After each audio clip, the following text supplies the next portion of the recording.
नमस्कार, आप देख रहे हैं अखंड भारत, साथ में आपके शिखा ठाकुर। अखंड भारत में देश के हर हिस्से की खबरें हम आप तक पहुंचाते हैं। और चलिए बात बिहार की राजधानी पटना की। पटना में धीरेन्द्र शास्त्री का दरबार सजा हुआ है। हजारों की तादाद में लोग यहां पहुंचे हैं और इस दरबार के जरिए एक बार फिर से हिंदू राष्ट्र की बात की गई। धीरेन्द्र शास्त्री ने हिंदू राष्ट्र की हुंकार भरी। बागेश्वर बाबा के नाम से विख्यात हो चुके धीरेन्द्र शास्त्री ने कहा कि हिंदू राष्ट्र तो बनना तय है, बस घोषणा बाकी है और घोषणा भी जल्दी हो जाएगी। यही नहीं, उन्होंने यहां तक कहा कि बिहार से हिंदू राष्ट्र की ज्वाला उठेगी।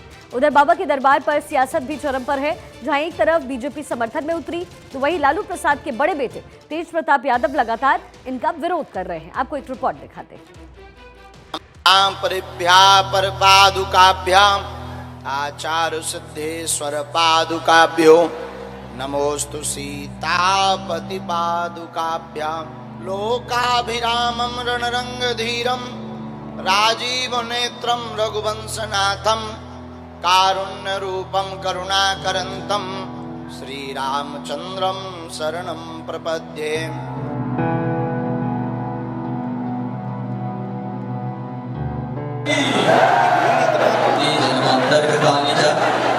मैया सीता, माता सीता की जन्मभूमि बिहार।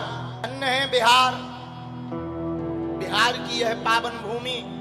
बिहार में बागेश्वर सरकार, हिंदू राष्ट्र की पुकार। बिहार के लोग सनातन हिंदू एकता का प्रतीक है और हमें तो ऐसा लग रहा भारत हिंदू राष्ट्र की ज्वाला बिहार से ही भभक गई है। हिंदू राष्ट्र का अभियान बड़ा सियासी तापमान। और एक दिन ऐसा आएगा कि पूरा भारत राममय होगा। तिवारी बने सारथी, मंत्रियों ने उतारी आरती।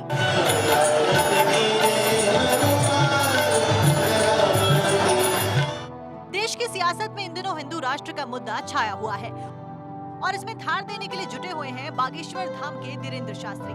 बिहार में है, 17 मई तक हनुमान कथा सुनाएंगे, दिव्य दरबार लगा रहे हैं। एक बार फिर से हिंदू राष्ट्र वाला दांव चला है। अपने दरबार में हिंदू राष्ट्र को लेकर बोले, बिहार से हिंदू राष्ट्र की ज्वाला उठेगी। और धन्य हैं बिहार के लोग जिन्होंने समूचे भारत वर्ष को बता दिया कि हिंदुओं में अगर एकता हो तो उसका नजारा क्या होता है? अगर सनातनीय हिंदुओं में एकता हो तो उसका नजारा क्या होता है? इसका दर्शन करना है तो आओ कुछ दिन गुजारो बिहार में। बाबा के दरबार में हुजूम उमड़ा। भीषण गर्मी के बावजूद हजारों की संख्या में लोग हाजिरी लगा रहे हैं, बाबा बागेश्वर को सुन रहे हैं। इसी दौरान धीरेन्द्र शास्त्री ने हिंदू प्लान बताया। उन्होंने कहा कि भारत हिंदू राष्ट्र बन चुका है, सिर्फ घोषणा बाकी है। जब तक भारत हिंदू राष्ट्र घोषित नहीं होगा, जब तक राम राज्य की स्थापना नहीं होगी, जब तक जन जन में जागृति नहीं होगी, तब तक हम शांत नहीं बैठेंगे। धीरेन्द्र शास्त्री के बिहार में लगाए गए दरबार पर सियासी बारी आई है। बाबा बागेश्वर के दरबार को लालू यादव के बड़े लाल ने कुछ दिन पहले विरोध का झंडा बुलंद किया। धीरेन्द्र शास्त्री को चुनौती दे डाली थी।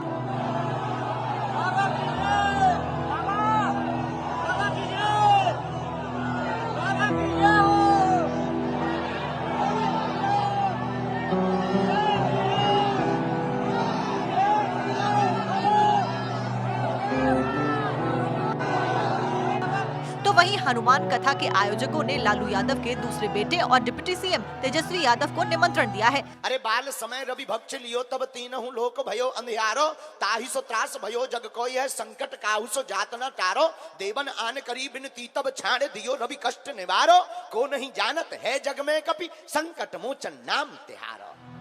तो बिहार बीजेपी के अध्यक्ष सम्राट चौधरी ने तेजस्वी यादव को दरबार में हाजिरी लगाने की बात कही। जाना चाहिए, बिहार के उप मुख्यमंत्री हैं, तेजस्वी यादव तो बाद में हैं। बिहार के उप मुख्यमंत्री की हैसियत से सबको जाना चाहिए और सबका सम्मान होना चाहिए। बिहार में जिस तरह राष्ट्रीय जनता दल ने विरोध किया, ये दुर्भाग्य और लगातार विरोध करने का काम राष्ट्रीय जनता दल कर रही है।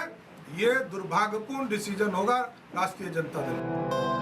बागेश्वर धाम के पंडित धीरेन्द्र कृष्ण शास्त्री का दिव्य दरबार वीवीआईपी के लिए रविवार रात 2 बजे सजा। आम लोगों की दिव्य दरबार में एंट्री नहीं थी, केवल वीवीआईपी और खास लोग ही दिव्य दरबार में शामिल हुए। इसका एक वीडियो सामने आया है जिसमें पंडित धीरेन्द्र शास्त्री सोफे पर बैठे हैं। उनके पास ही पर्ची वाली ट्रे रखी है। बाबा बागेश्वर धाम के पंडित धीरेन्द्र कृष्ण शास्त्री ने इस दिव्य दरबार में कुछ चुनिंदा मंत्री, नेता और कुछ खास बिजनेसमैन समेत करीब 200 लोगों ने हाजिरी लगाई। जिस होटल में बाबा धीरेन्द्र कृष्ण शास्त्री ठहरे हुए हैं, वहीं पर रात 2 बजे से लेकर 3:30 बजे तक ये दिव्य दरबार लगाया था। उसमें लोगों की पर्ची भी निकाली गई और भभूति भी बांटी गई। साथ ही जो समस्या थी उसका समाधान बताया। जानकी शोक नाशनम कपीश मोक्ष हंतारम वंदे लंका भयंकरम। बागेश्वर धाम के बिहार दौरे को लेकर तेज प्रताप यादव ने कहा था कि एयरपोर्ट पर बाबा को रोक देंगे, आने नहीं देंगे। तो बीजेपी सांसद मनोज तिवारी खुद पटना एयरपोर्ट पहुंचे और बाबा के सारथी बनकर उनको कथा पंडाल तक लेकर आए। गाड़ियों के काफिले और फूलों की वर्षा के बीच धीरेन्द्र कृष्ण मठ तक पहुंचे तो मंच पर बीजेपी के दिग्गज रविशंकर प्रसाद, गिरिराज सिंह, सम्राट चौधरी, रामकृपाल यादव और अश्विनी चौबे ने बाबा की आरती उतारी। कथा के दौरान सांसद मनोज तिवारी ने माइक संभाला और समा बांध दिया। बाबा का दरबार पटना में सजा हुआ है। बाबा हिंदू राष्ट्र की हुंकार भर रहे हैं। वहीं कार्यक्रम में मौजूद बीजेपी के दिग्गजों की मौजूदगी बता रही है कि बाबा के दरबार ने जेडीयू और आरजेडी की मुश्किलें बढ़ा दी हैं। अब देखना यह है कि बागेश्वर सरकार की हिंदू राष्ट्र वाली पुकार का क्या असर पड़ता है। Bureau report, Bharat 24। श्री राम के दुलारे, आंजनी के प्यारे, श्री राम के दुलारे, आंजनी के प्यारे। तो देखिए, लगातार हिंदू राष्ट्र की बात की जा रही है। बाबा बागेश्वर हिंदू राष्ट्र को लेकर के लगातार हुंकार भर रहे हैं। ऐसे में आपको हिंदू राष्ट्र को लेकर के कुछ इन्फॉर्मेशन देते हैं, कुछ जानकारी देते हैं। भारत में राम राज माना जा रहा है और देखिए, जातिवाद इससे मिटेगा, लव जिहाद रुकेगा, ये मानना है। साथ ही हिंदू एकजुट होंगे, भारत विश्व गुरु बनेगा, धीरेन्द्र शास्त्री का ऐसा कहना है। साथ ही कन्वर्जन जो लगातार बड़े पैमाने पर होता रहा है भारत में, वो कहीं ना कहीं रुक जाएगा, ऐसा धीरेन्द्र शास्त्री का मानना है। देखिए, पिछले कुछ दिनों से बाबा बागेश्वर ने क्या कुछ कहा है हिंदू राष्ट्र को लेकर के, उनका क्या सोचना है, आपको इसकी जानकारी भी हम देते हैं। सबसे पहली बात उन्होंने कही कि राष्ट्र को बचाने के लिए लड़ाई लड़ी जा रही है, हम लड़ रहे हैं। द केवल स्टोरी सच है, फिल्म देखने योग्य है, इस बात का जिक्र भी धीरेन्द्र शास्त्री ने किया। भारत में जल्द हिंदू राष्ट्र की घोषणा की जाएगी। हमें हिंदुस्तान में राम राज्य चाहिए, मंदिरों में भीड़, सड़कों पर तूफान चाहिए, हाथ में धर्म का ध्वज चाहिए। साथ ही हिंदू राष्ट्र के लिए एक संगठन बनाया जाए, इसका जिक्र भी धीरेन्द्र शास्त्री द्वारा किया गया है। देखिए, खबरों में और आगे बढ़ते हुए, देश की नरेंद्र मोदी सरकार आत्मनिर्भर भारत को तेजी से आगे बढ़ा रही है, इस सोच को आगे बढ़ा रही है। रक्षा निर्माण में भी तेजी से कदम उठाए जा रहे हैं और यही वजह है कि रक्षा विभाग ने 928 उत्पादों की एक लिस्ट अब जारी की है, जिन्हें भारत में ही बनाया जाएगा और आने वाले सालों में इनके आयात पर बैन लगाया जाएगा। रक्षा मंत्रालय के इस फैसले से भारत डिफेंस सेक्टर में तेजी से आत्मनिर्भर बनने की दिशा में कदम बढ़ा रहा है।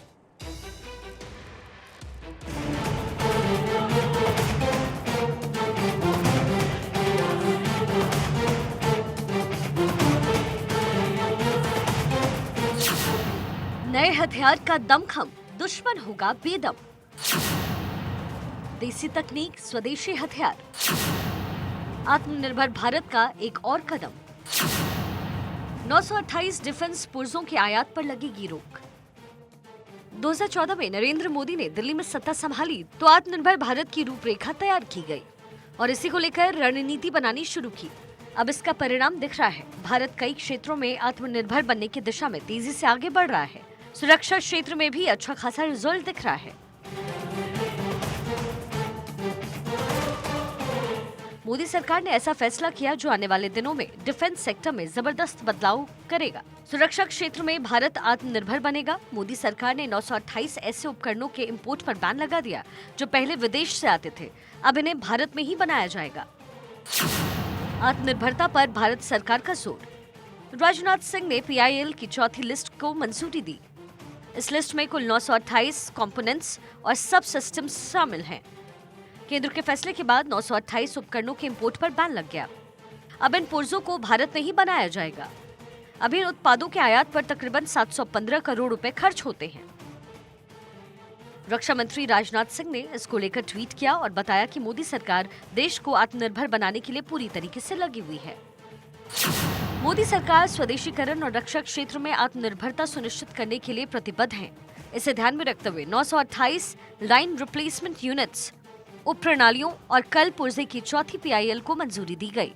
लिस्ट में उन्नत सामग्री और पुर्जे शामिल हैं, जिनका आयात प्रतिस्थापन मूल्य 715 करोड़ रुपए है। रक्षा क्षेत्र में सार्वजनिक उपक्रम इस स्वदेशीकरण को अलग अलग साधनों के माध्यम से पूरा करेंगे। कुछ को सूक्ष्म, लघु और मध्यम उद्योग के द्वारा विकसित और निजी भारतीय उद्योग द्वारा बनाया जाएगा। इससे अर्थव्यवस्था में विकास, रक्षा क्षेत्र में निवेश और रक्षा के सार्वजनिक उपक्रमों में आयात में कमी आएगी। इनके साथ ही घरेलू रक्षा उपयोग में अकादमिक और अनुसंधान संस्थानों में शामिल होने से रक्षा उपकरणों के डिजाइन क्षमता भी बढ़ेगी। रक्षा मंत्रालय ने दिसंबर 2023 से लेकर दिसंबर 2028 तक इन 928 उत्पादों के आयात पर प्रतिबंध लगाने की सीमा तय की है। इससे पहले रक्षा मंत्रालय ने 3 और ऐसी लिस्ट जारी की। दिसंबर 2021, मार्च 2022, अगस्त 2022।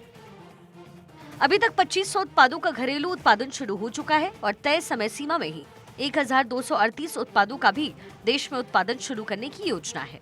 रक्षा मंत्रालय ने कहा है, इससे न सिर्फ देश में रक्षा उत्पादन को बढ़ावा मिलेगा, साथ ही हमारी रक्षा उत्पादन की गुणवत्ता में भी इजाफा होगा। इसके लिए रिसर्च संस्थानों को भी इसमें जोड़ा जाएगा। भारत इंपोर्ट पर बैन लगाया तो एक्सपोर्ट पर लगातार जोर दे रहा है। महाराष्ट्र के संभाजी नगर में एक कार्यक्रम में रक्षा मंत्री राजनाथ सिंह ने कहा कि 2014 से पहले हम 900 करोड़ रुपए के हथियारों का एक्सपोर्ट करते थे और अब हम 16,000 करोड़ रुपए से अधिक के हथियारों का एक्सपोर्ट कर रहे हैं। पिछले कुछ वर्षों में हमारा एक्सपोर्ट कई गुना बढ़ा है।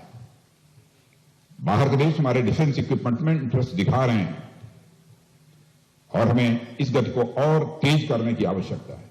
जहां तक हमारी जानकारी है, 2014 में जहां पर केवल हमारा एक्सपोर्ट 900 करोड़ का होता था, आज हम मोर देन 16,000 करोड़ का एक्सपोर्ट कर रहे हैं। State fast commitment of our government towards self reliance is seen in the promulgation of 4 positive indigenization lists for armed forces, under which 411 systems, equipment, etc.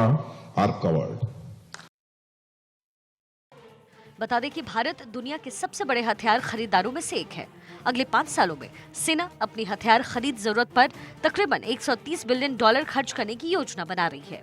अब यही वजह है कि घरेलू रक्षा उत्पादन को बढ़ावा दिया जा रहा है। आत्मनिर्भर योजना के तहत अगले 5 सालों में देश में 1.75 लाख करोड़ रुपए के रक्षा उत्पादों के निर्माण का लक्ष्य रखा गया है। सरकार के इस फैसले को रक्षा विशेषज्ञ शानदार बता रहे हैं।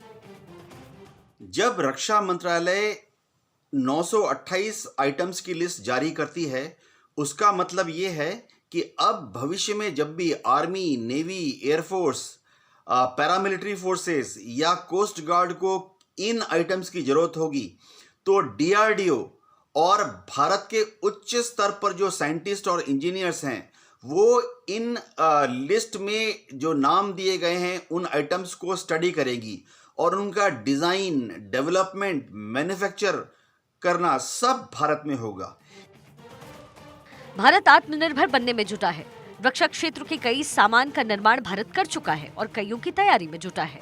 साफ है कि भारत किसी भी देश से पीछे रहने वाला नहीं। आत्मनिर्भर बनने की दौड़ में वो कितना आगे पहुंच चुका है, ये इसी बात से समझा जा सकता है कि आर्मी चीफ मनोज पांडे ने फरवरी में हुए एयर शो के दौरान दावा किया कि भारत अगले 8 से 10 साल में पूरी तरीके से स्वदेशी हथियारों के साथ जंग के मैदान में उतरेगा। Bureau report, Bharat 24।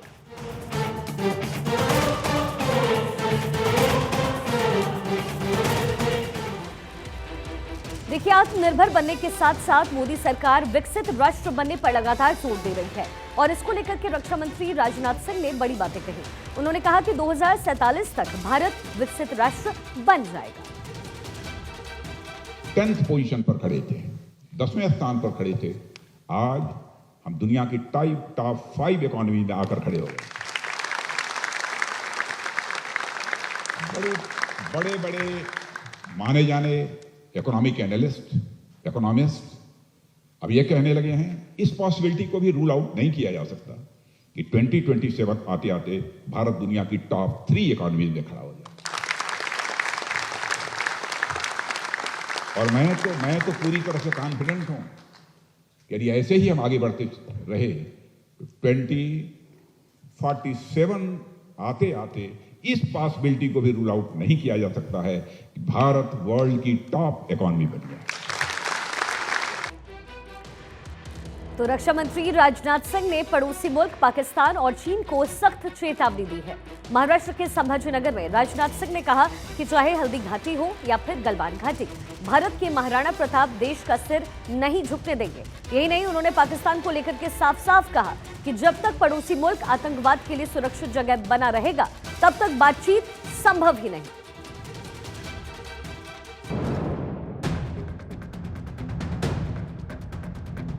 पड़ोसी मुल्कों को राजनाथ सिंह का कड़ा संदेश। हल्दी घाटी हो या गलवान, नहीं झुकता भारत। चीन और पाकिस्तान के साथ रिश्तों में तल्खी बनी हुई है। इसका अंदाजा इस बात से लगाया जा सकता है कि कुछ दिन पहले चीनी रक्षा मंत्री और पाकिस्तान के विदेश मंत्री भारत के दौरे पर आए। तब भारत ने चीन को इशारों में तो पाकिस्तान को सीधे सीधे तौर पर संदेश दिया। और अब एक बार फिर से भारत ने चीन और पाकिस्तान को दो टूक बोला है। राजनाथ सिंह ने पाकिस्तान को साफ साफ कहा कि पड़ोसी मुल्क जब आतंकवादियों की पनाहगाह बना रहता है, उसके साथ बातचीत नहीं होगी। न केवल पाकिस्तान बल्कि चीन को सुनाया, बता दिया कि पहले वाला भारत नहीं है। नया भारत फुल आक्रामक रहता है और देश की सुरक्षा के लिए किसी भी हद तक जा सकता है। महाराष्ट्र के छत्रपति संभाजीनगर में हुए कार्यक्रम में कहा कि हल्दी घाटी हो या गलवान घाटी, भारत न कभी झुका है और न कभी झुकेगा। चाहे हल्दी घाटी हो, चाहे हमारी गलवान घाटी हो, बहनों भाइयों, भारत का मस्तक न झुका है न कभी झुकने पाएगा। आपको विश्वास दिलाता हूं, हम किसी को छेड़ेंगे नहीं। यदि हमें कोई छेड़ेगा तो हम उसे छोड़ेंगे भी नहीं। यही हमारा संकल्प है। 2014 के बाद दुनिया में भारत का कद बढ़ा। 2014 के बाद भारत की बात दुनिया सुनती है, न केवल सुनती है बल्कि तवज्जो भी देती है। यूक्रेन और रूस के बीच पिछले 1 साल से भी ज्यादा वक्त से जंग जारी है और दुनिया के कई देशों को लगता है कि जंग पर ब्रेक लगाने में प्रधानमंत्री नरेंद्र मोदी का अहम रोल हो सकता है। यानी एक तरफ दुनिया को लगता है कि भारत अहम देश है, तो वहीं दूसरी तरफ राजनाथ सिंह ने चीन और पाकिस्तान को सख्त चेतावनी दे डाली है। Bureau report, Bharat 24। देखिए, टेरर फंडिंग के खिलाफ नेशनल इन्वेस्टिगेशन एजेंसी यानी एनआईए फुल एक्शन मोड पे है। एनआईए की टीम ने एक बार फिर से जम्मू कश्मीर के 5 जिलों में 13 जगहों पर छापेमारी की। दरअसल एनआईए को खबर मिली कि आतंकी संगठन और उनके ओवरग्राउंडेड वर्कर्स पाकिस्तानी कमांडर्स के इशारे पर नाम बदलकर लगातार काम कर रहे हैं, जिसके बाद ऑपरेशन शुरू किया गया और छापा मारा गया। एनआईए के साथ साथ एसआईए की टीम ने भी आज मोर्चा संभाला। आपको एक रिपोर्ट दिखाते हैं। आतंक के खिलाफ एनआईए का बड़ा एक्शन। टेरर फंडिंग के खिलाफ ताबड़तोड़ छापेमारी। आतंकी साजिश पर वार, एनआईए एसआईए का प्रहार। पाकिस्तान की ओर से भारत के खिलाफ साजिश रचने के मामले में नेशनल इन्वेस्टिगेशन एजेंसी यानी कि एनआईए जांच में जुटी है। एनआईए और एसआईए जम्मू कश्मीर में फुल एक्शन में है, छापेमारी कर रही है और एक बार फिर से एनआईए ने रेड मारी। टेरर फंडिंग के मामले में कई जगहों पर छापेमारी की गई। सोमवार की सुबह जांच एजेंसी की टीमों ने पुलिस और सुरक्षा बलों के साथ कई स्थानों पर दबिश दी। एनआईए ने जम्मू कश्मीर की 13 जगहों पर छापेमारी कर आतंकी फंडिंग गतिविधियों पर शिकंजा कसने की कार्रवाई को अंजाम दिया। न केवल एनआईए बल्कि राज्य जांच एजेंसी यानी कि एसआईए भी फुल एक्शन में है। टेरर फंडिंग मामले में एसआईए का एक्शन दिखा। एसआईए ने जम्मू और पुंछ में छापेमारी की। जानकारी के मुताबिक जम्मू शहर के भटिंडी और बंद तालाब इलाके में छापेमारी की गई। पुंछ में भी एजेंसी की टीम ने जांच की है। घाटी में आज भी एनआईए की छापामारी का सिलसिला सुबह शुरू हो गया। करीबन 7 बजे के आसपास में दक्षिणी कश्मीर के बहुत सारे इलाकों में एनआईए की तरफ से छापामार कार्रवाई का आगाज किया, जिसमें सेंट्रल कश्मीर और दक्षिणी कश्मीर के साथ साथ नॉर्थ कश्मीर में भी रवा हफ्ते के दौरान एनआईए की छापामारी में कई एक अहम गिरफ्तारियां अमल में लाई गई। आज एसआई की टीम ने मुख्तलिफ इलाकों जिनमें पुलवामा और आसपास के इलाके शामिल हैं, शोपियान के इलाकों में भी कई घरों में जाकर छापामारी की। बताया जाता है कि मिलिटेंसी नेटवर्क के साथ और पिछले हफ्ते जो दक्षिणी कश्मीर में या नॉर्थ कश्मीर में हमले हुए हैं, उनके तार कहीं न कहीं इन घरानों के साथ जरूर जुड़े हैं। जम्मू कश्मीर से आतंकवाद की पूरी तरह से खात्मा करने के लिए केंद्र सरकार ने पूरा मोर्चा संभाल लिया। लगातार प्लानिंग की जा रही है। और यही वजह है कि एक तरफ एनआईए और एसआई की टीम आए दिन जम्मू कश्मीर में रेड मारती है, तो दूसरी तरफ ऑपरेशन ऑल आउट के जरिए आतंकियों को ढेर किया जा रहा है। जम्मू कश्मीर को जन्नत कहा जाता है, मगर 90 के दशक के बाद से जम्मू कश्मीर की धरती लाल होने लगी। आए दिन आतंकी वारदात की खबरें आने लगी, मगर केंद्र में मोदी सरकार के आने के बाद जम्मू कश्मीर को लेकर कई बड़े फैसले लिए गए। 5 अगस्त 2019 को जम्मू कश्मीर से अनुच्छेद 370 निष्क्रिय कर दिया गया। अब उसका असर दिख रहा है। जम्मू कश्मीर में विकास की बयार बहना शुरू हो गई है। जिस डल झील पर एक समय सन्नाटा पसरा रहता था, वो अब सैलानियों से गुलजार हो गई है। Bureau report, Bharat 24। देखिए, इसी महीने मोदी सरकार अपने 9 साल पूरे करने जा रही है, जिसे बड़े स्तर पर जश्न के तौर पर मनाया जाएगा। साथ ही मोदी सरकार की योजनाओं, उपलब्धियों को जनता के सामने रखने के लिए प्लानिंग शुरू की गई है। अगले 1 महीने तक बीजेपी मोदी सरकार के कामकाज का प्रचार प्रसार करेगी और इसके लिए बीजेपी के नेता और कार्यकर्ता जनता के घरों तक जाएंगे।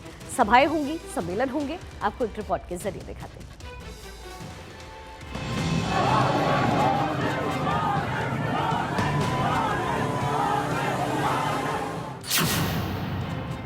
9 साल का जश्न, सामने 2024 का रण। महासमर के लिए महामिशन का आगाज। मंत्रियों से 9 साल के कामकाज पर मांगी गई रिपोर्ट। 30 और 31 मई को मोदी कर सकते हैं बड़ी रैली। मोदी सरकार के 9 साल पूरे होने के मौके पर खास अभियान चलाए जाएंगे।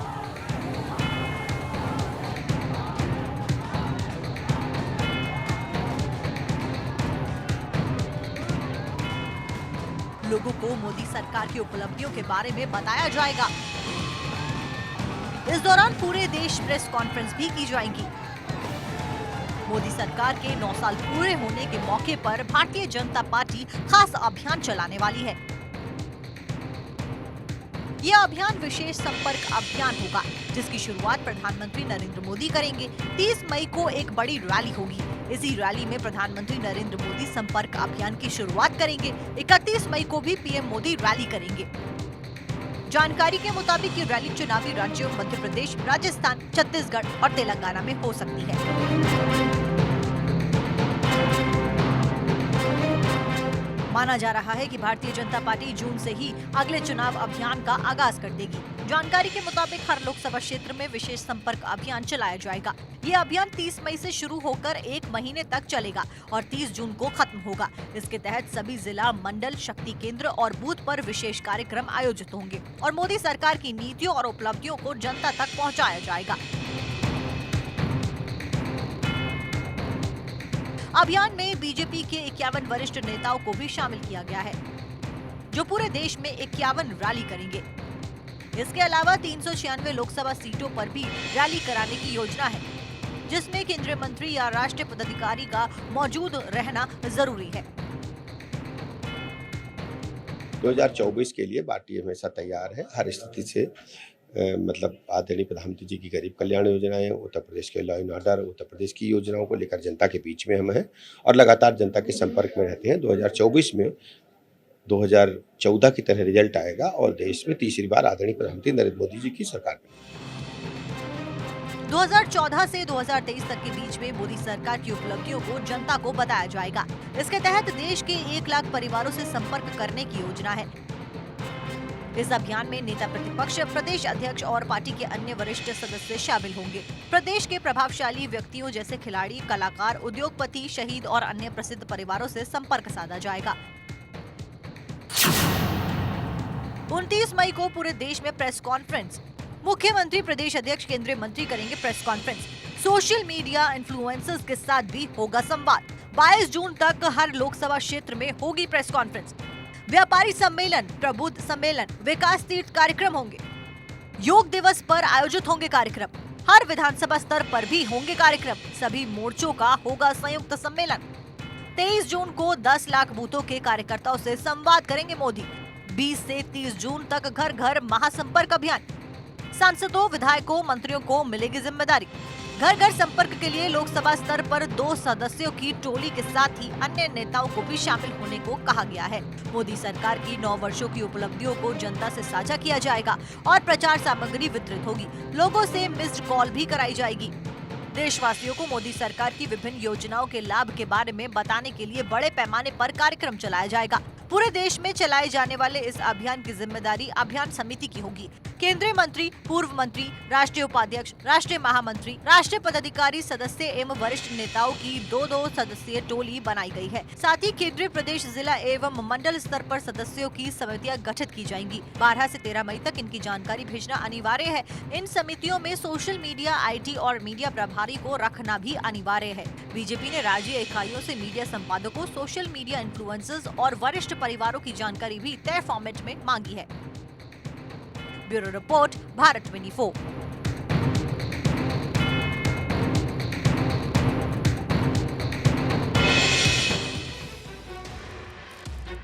और आइए अब आपको मोदी सरकार की 5 बड़ी उपलब्धियों के बारे में बताते हैं। सबसे पहली उपलब्धि अनुच्छेद 370 को हटाना।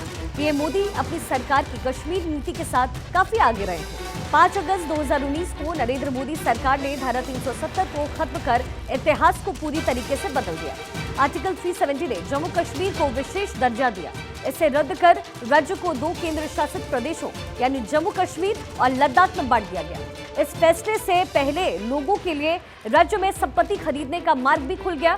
साथ ही ऑपरेशन ऑल आउट में भी गति आई, जिसका नतीजा है कि घाटी में बड़ी संख्या में आतंकवादियों को ढेर किया गया। अब दूसरी उपलब्धि के बारे में आपको बताते हैं। नाम रिक्ता संशोधन कानून यानी CAA। अब ऐसे में मोदी सरकार का एक और महत्वपूर्ण कदम था CAA को लेकर।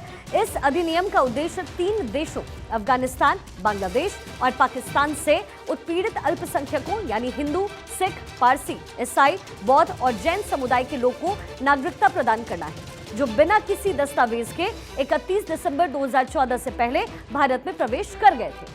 अब तीसरी उपलब्धि की बात करते हैं। सबसे बड़ी अपॉर्चुनिटी जो बीजेपी की तरफ से ली गई, जो उपलब्धि हासिल की गई, वो थी अयोध्या में राम मंदिर बनाने को लेकर।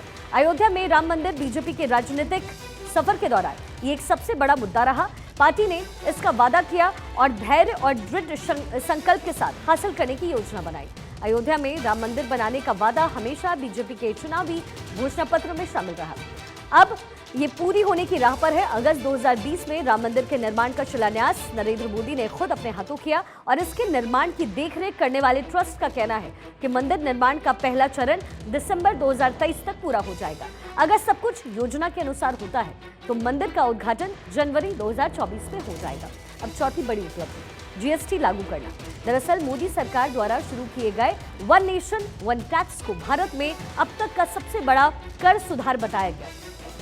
भारत को एक एकीकृत बाजार बनाने के इरादे से पेश किया गया इस सुधार ने पूरे देश के लिए एक अप्रत्यक्ष कर की व्यवस्था पेश की। GST ने केंद्र और राज्य दोनों स्तरों पर सरकार के रेवेन्यू कलेक्शन को आसान कर दिया। उम्मीद की जा रही थी कि GST से कर की दरें कम होंगी, लेकिन ये लक्ष्य अभी पूरा नहीं हुआ है। हालांकि GST ने निश्चित रूप से कर आधार को बढ़ाने में मदद जरूर की है। अब 5वीं उपलब्धि की बात कर ले। यूक्रेन में बचाव अभियान और भूकंप प्रभावित तुर्की को सहायता भारत सरकार ने दिया। यूक्रेन बैटल फील्ड से लगभग 18,000 भारतीयों को बचाने के लिए ऑपरेशन गंगा के तहत एक मिशन चलाया। भारत से रूस यूक्रेन के बीच शांति के लिए मध्यस्थता करने का आह्वान किया जा रहा है। साथ ही राहत और बचाव कार्यों में सहायता करने के उद्देश्य से ऑपरेशन दोस्त के तहत भूकंप से प्रभावित तुर्की को भी भारत ने मदद के लिए अपना हाथ बढ़ाया। वहीं प्रधानमंत्री आवास योजना, आजादी का अमृत महोत्सव, प्रधानमंत्री गरीब कल्याण जश्न योजना, प्रधानमंत्री किसान सम्मान निधि और 3 तलाक पर प्रतिबंध मोदी सरकार की बड़ी उपलब्धियों में शामिल रहा है। और चलिए खबरों के सिलसिले में और आगे बढ़ते हुए, केरल के समुद्री तट के पास से एक पोत से 12,000 करोड़ रुपए के तकरीबन 2500 किलोग्राम मादक पदार्थ जब्त किए गए, जिसका सीधा कनेक्शन पाकिस्तान से सामने आया। आपको एक रिपोर्ट दिखाते हैं। पड़ोसी मुल्क पाकिस्तान में उथल पुथल जारी है। मुल्क टूटने के कगार पर है, लेकिन अपनी हरकतों से वो बाज नहीं आ रहा। केरल में भारतीय नौसेना और नारकोटिक्स कंट्रोल ब्यूरो यानी NCB ने बड़ा ऑपरेशन चलाया, जिसमें 12,000 करोड़ की ड्रग्स पकड़ी गई। इस ड्रग्स का कनेक्शन पाकिस्तान और दाऊद से जुड़ा है। एजेंसी ने केरल तट पर जहाज से लगभग 2500 किलोग्राम मेथाम्फेटामाइन ड्रग्स जब्त किया है। इसके तार पाकिस्तान की खुफिया एजेंसी ISI से जुड़े हैं। मामले में एक पाकिस्तानी नागरिक को गिरफ्तार किया गया है। ये हमारे पास करीब हमारे सोर्स ने 3 महीने पहले हमें बताया था और इसको हम डेवलप कर रहे थे इंडियन नेवी के साथ, और पिछले 40 दिन से दोनों टीमें लगी हुई थी डीप सी के अंदर, और फाइनली हमें जाकर इसकी सफलता मिली। और इसमें हमने पहली बार मदरशिप को इंटरसेप्ट किया और वहाँ से करीब 2500 किलो मेथाम्फेटामिन, जिसकी इंटरनेशनल मार्केट वैल्यू करीब 15,000 करोड़ है, उसको हमने वहाँ से सीज़ किया। और एक सस्पेक्टेड पाकिस्तानी नेशनल है, उसको हमने गिरफ्तार किया है। एंटी ड्रग एजेंसी ने कहा है कि एनसीबी से की गई पिछले 1.5 साल में दक्षिण मार्ग से नशीले पदार्थों की तस्करी की ये तीसरी बड़ी जब्ती है। अभियान के तहत अब तक करीब 3,200 किलोग्राम मेथाम्फेटामाइन, 500 किलोग्राम हेरोइन और 529 किलोग्राम हशीश जब्त की गई है। दरअसल पाकिस्तान के सबसे बड़े बंदरगाह वाले शहर कराची में बैठा पाकिस्तान का सबसे बड़ा ड्रग्स माफिया हाजी सलीम इस रैकेट का मास्टरमाइंड है। भारत में ड्रग्स की जितनी बड़ी खेप पकड़ी जा रही है, उनके पीछे हाजी सलीम का हाथ बताया जाता है। इसके अलावा हाजी सलीम दाऊद इब्राहिम और पाकिस्तान ISI के बीच की अहम कड़ी है। एनसीबी के DDG ने बताया कि पाकिस्तान के पूर्व प्रधानमंत्री ने ड्रग्स का यह मसला सदन में उठाया था। हाजी सलीम अफगानिस्तान, ईरान और बलूचिस्तान से ड्रग्स सिंडिकेट को चलाता है और कराची से ऑपरेशन देखता है। भारतीय एजेंसियों के मुताबिक हाजी सलीम के बॉडीगार्ड्स कराची में AK-47 और अन्य घातक हथियार से सलीम की सुरक्षा को देखते हैं। इंटरनेशनल सूत्रों के अनुसार सलीम कई बार कराची के किल्फ्टन रोड स्थित दाऊद इब्राहिम के ठिकाने पर ड्रग्स कारोबार की मीटिंग करने आता जाता रहा है। पाकिस्तान अफीम और ड्रग्स का इंटरनेशनल कारोबार करता है। कई बार उसकी चाल नाकामयाब होती है, लेकिन नापाक पाकिस्तान अपनी हरकतों से बाज नहीं आता। Bureau report, Bharat 24। और अब खबर उत्तराखंड से। उत्तराखंड के चमोली जिले में स्थित सिखों के पवित्र तीर्थ स्थल हेमकुंड साहिब की यात्रा 20 मई से शुरू होने वाली है। लिहाजा जिला प्रशासन ने यात्रा को लेकर के अपनी तैयारियां तेज कर दी हैं। चमोली के जिलाधिकारी ने 18 किलोमीटर के पूरे मार्ग का टीम के साथ निरीक्षण किया। यहाँ जहां जहां पर कमियां पाई गई, उन्हें दुरुस्त करने के निर्देश दिए गए हैं। आपको एक रिपोर्ट दिखाते हैं।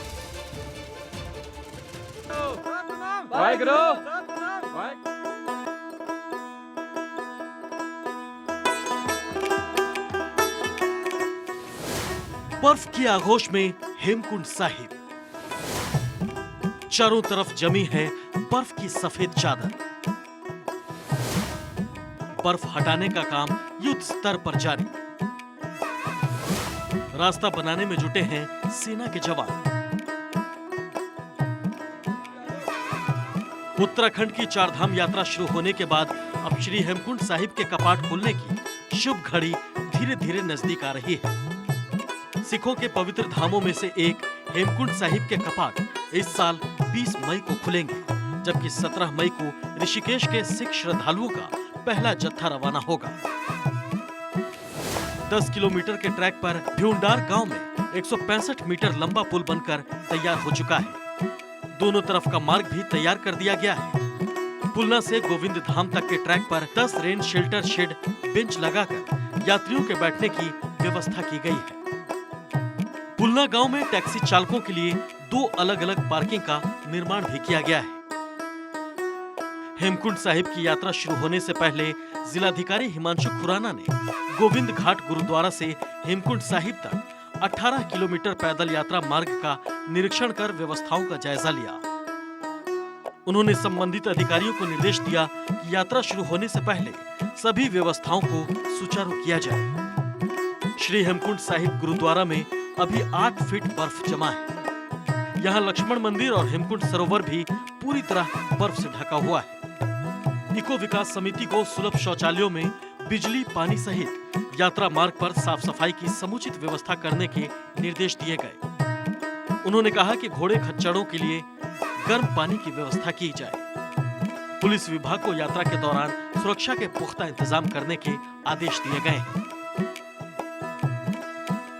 यात्रियों की सुविधाओं के लिए अटला कोटी से हेमकुंड तक एसडीआरएफ के जवान तैनात रहेंगे। 60 वर्ष से अधिक आयु के बुजुर्गों और बच्चों की यात्रा पर रोक लगाई गई है। वहीं यात्रियों का स्वास्थ्य परीक्षण भी किया जाएगा। यात्रियों का पंजीकरण कराना अनिवार्य कर दिया गया है। सर्दियों के मौसम में हेमकुंड बर्फ से ढका होता है। इस कारण यहाँ इस मौसम में यात्रा करना मुश्किल होता है। मई से अक्टूबर का महीना ही हेमकुंड की यात्रा के लिए आदर्श और सुखद माना जाता है। Bureau report, Bharat 24।